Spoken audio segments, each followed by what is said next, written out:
This weekend, the second film in the brand new DCU, the rebooted version of the DCEU, the brand new DC universe released in theaters. Technically, it's a sequel to Superman. Technically not. It's Supergirl, about his cousin, based off the comic The Woman of Tomorrow. If you've missed the last couple of videos, when I got back home from camp, my basement was flooded. So, yeah, the studio's kind of not optional right now because there's mold up on the walls and stuff, and I'm currently moving out, and I'm getting a new place next weekend. So for now, I'm either going to film in my car or risk my life filming videos for you guys. Risking my life. Subscribe. You better subscribe right now. I'll give you a second. I'll give you 3 seconds. 3, 2, did you do it yet? 1. Okay. That was ridiculous. I was looking forward to this movie, right? Massive fan of Superman 2025. Thought that movie was awesome. I watched it like 4 times now, and I love it every time. Going into this one, very excited, also very nervous. Not only because the reviews kind of were like, it's kind of a bit generic, but some of the trailers I thought were a bit generic. The early trailers I thought looked a lot of fun. Later trailers I thought looked really generic. So going in, I was cautiously excited. And, well, before I give you my review, if you would subscribe, like button, hit the bell, comment down below. What are your opinions on this movie? This video would not work if I didn't have conversations with you guys in the comment section. So tell me, what did you think of Supergirl, woman, it's just Supergirl. I keep calling it Supergirl, Woman of Tomorrow, because that's what the comic's based off of, and that comic is very good, but also, what are your thoughts on the first Superman? What are your thoughts on this one? And the reason why I keep calling it the comic is because the comic's really good, and that's part of the reason this one highly disappointed me. There are things that I loved in this movie. There are also things that just the longer I think about them, the more frustrated I get. I left the theater saying, that's 3 stars. By the time I wrote my Letterboxd review, I knocked it down to 2.5, and as of right now, which is 32 hours, give or take, since I watched this movie, I'm sitting at a 2-star movie. It's a movie that, in this day and age, where last year we're finally getting away from the generic superhero movies. We're not doing the generic blockbuster superhero stuff anymore. We're doing something special. We get Superman, we get Thunderbolts, we get Fantastic Four. It's in a super summer. And then we get the first superhero movie of 2026 is a very generic mid-movie that I honestly would have to call bad. I was very frustrated by this movie. There's many things I love, and let's dive into those. First off, Millie Alcock does not deserve the hate that she's getting from the Twitter incels that are just sitting there like, I think that my Supergirl needs to be really prettier with big old boobs. No. Millie Alcock, number one, she's very pretty, okay? Millie Alcock is very pretty, and you're an idiot if you think otherwise, all right? Number two, that they were judging her acting performance before the movie even came out. The movie's out. She's great. Like, nobody with, like, half a brain cell thought that she was going to be bad. She pops up in Superman. She's a highlight in that movie for 30 seconds that she's in that movie. She's great in this movie. My issues with her character are not because of her performance, it's because of the script that we'll talk about much later in this video. But also, you got Jason Momoa as Lobo in this movie, and Lobo is the one shining positive that I had in Supergirl. That I think this is exactly how Lobo should be done. Is any space adventure, any cosmic adventure in this universe, Lobo should just pop in for a little bit. Not like this big main character, but because he's a guy, he's a bounty hunter, he hunts bad guys, or good guys sometimes, and that's what he did. He wasn't super prominent in the movie, but he was a ginormous standout every time he was in here. Jason Momoa, born to play this role, talked about it for years, and is finally here, and he is great. I really loved Jason Momoa in this movie. Other positives, the stuff on Krypton, I thought was great. It not only further affirms that what we learned in Superman, the highly controversial thing that we learned in Superman, is true, and they're not, like, backing out of that. They're sticking with that lore, which I'm like, that's really ballsy. I really love. But the stuff that happens, and I'm not going to spoil it, but was actually very touching and very heartwarming and quite emotional at times. And the only sequences where I got emotional during this movie were on those sequences on Krypton. It was done really well, and that's basically like what I loved parts of this movie for, was learning more of this Superman Krypton lore inside of this universe instead of other universes. Like, we barely got to learn anything about it in the DCEU. It was just like, oh, there's dragons and stuff, and this is really cool, but we get one, like, 20-minute sequence in Man of Steel, and that's all we get of the Krypton stuff. But the Krypton stuff in here, very good stuff.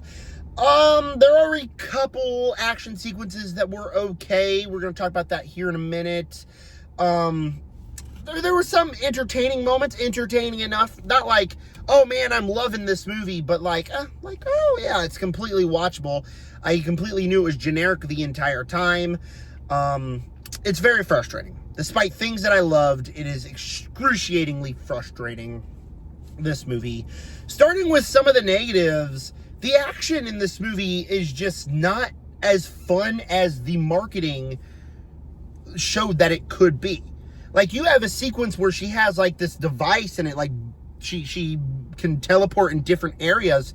It could be really cool and interesting, but it's not shot well. It's, like, shaky cam, can't tell what's going on half the time. You get another bar fight sequence, oneer, that we're following Ruth as she's just sitting there covering her head like this, and that's the fight sequence. That's the whole sequence. We don't even see the action going on in the background.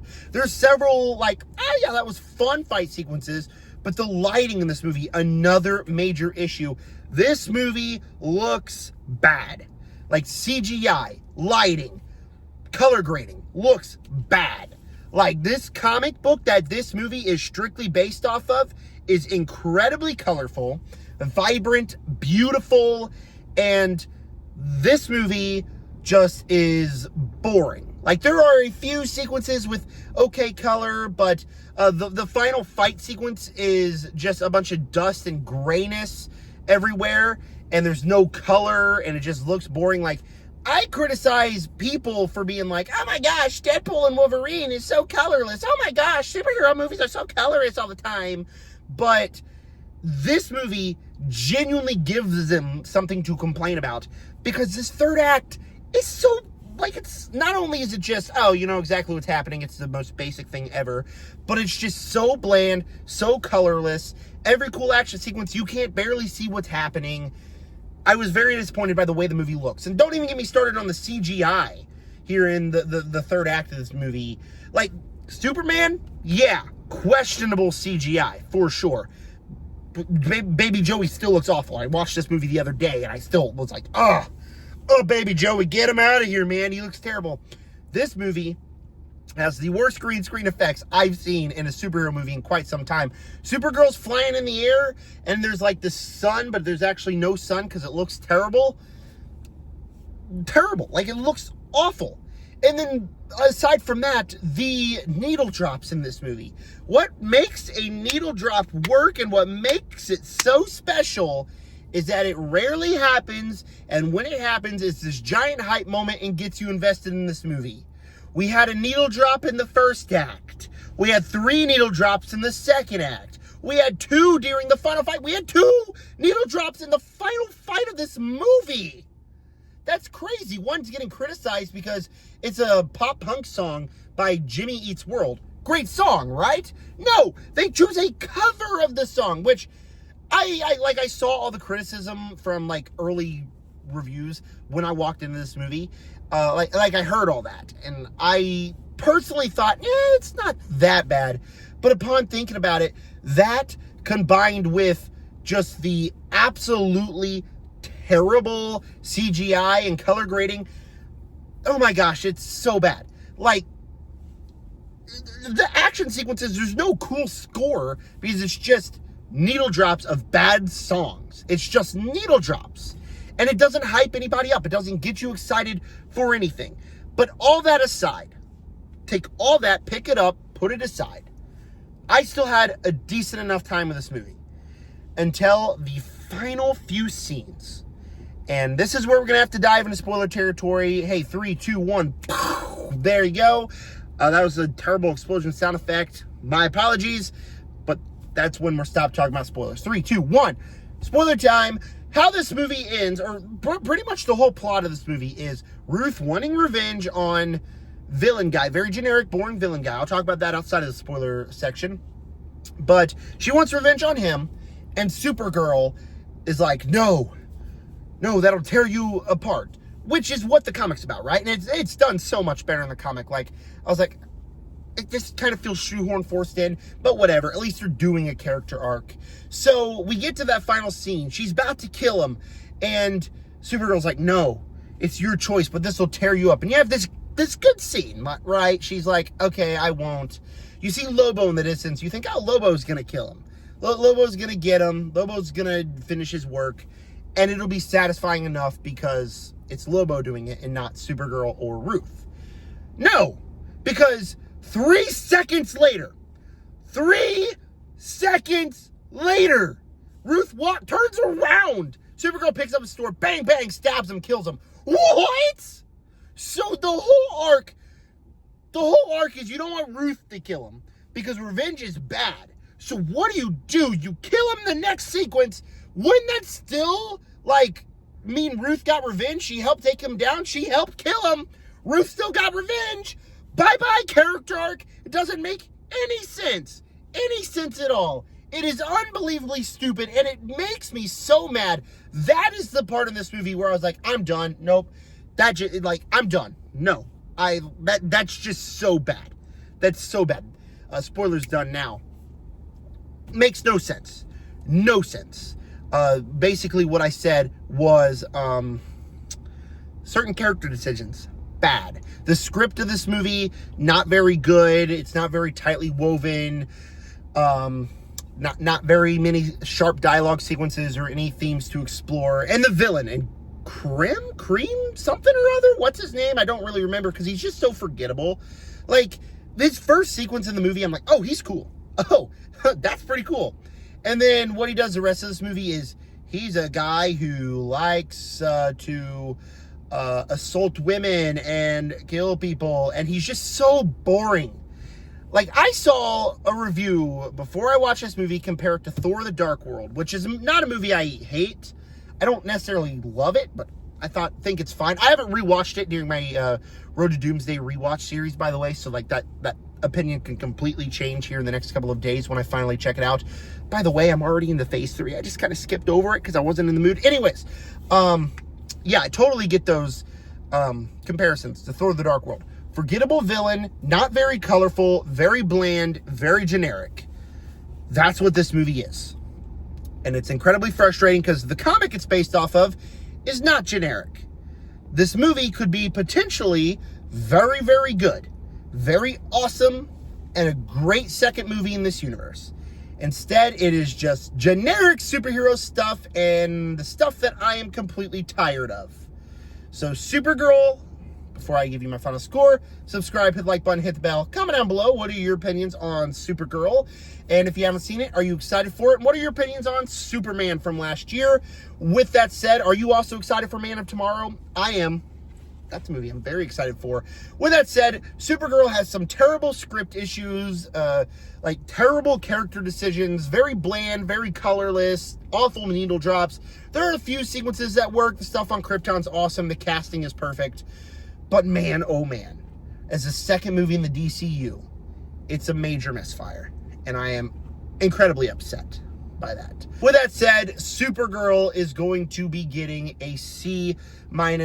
I still think a generic superhero movie. I'm a big superhero movie fan, so I get enough enjoyment out of them. This could have been so much better.